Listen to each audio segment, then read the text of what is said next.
Hi Books A Million customers, I'm Michael Scott. I'm the author of The Secrets of the Immortal Nicholas Flamel series, and I'm excited to introduce the new book, The Sorceress. The 6 books in this series take place in less than a month, and we're halfway through the series now and only a week has gone by. In book 3 we will actually get the date for the return of the Dark Elders. I've been planning this series for quite a long time, but I didn't have a hero. And then in the year 2000 I was in Paris and I got a little bit lost. And I went down a side street, which was the Rue de Montmorency, and I came across the house of Nicholas Flamel.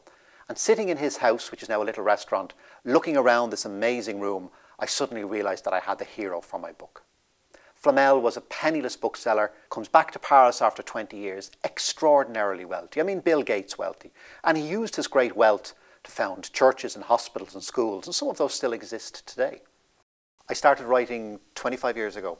Like most writers, I've had lots of odd jobs, but principally, I was a bookseller. And that's why when I discovered that Nicholas Flamel was a bookseller, it was the perfect connection.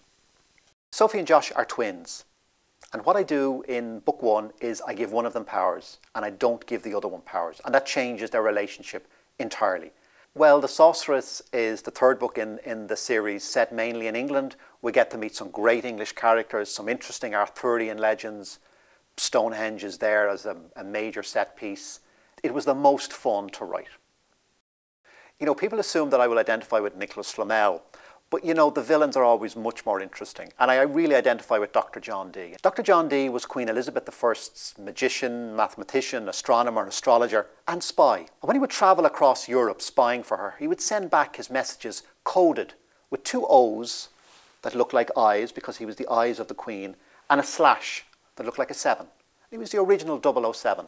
And when Ian Fleming came to give James Bond a call sign, that's the call sign he gave him.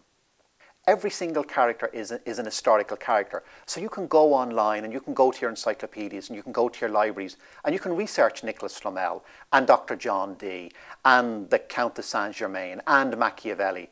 All of these characters were real people, and that adds a really interesting layer to the story.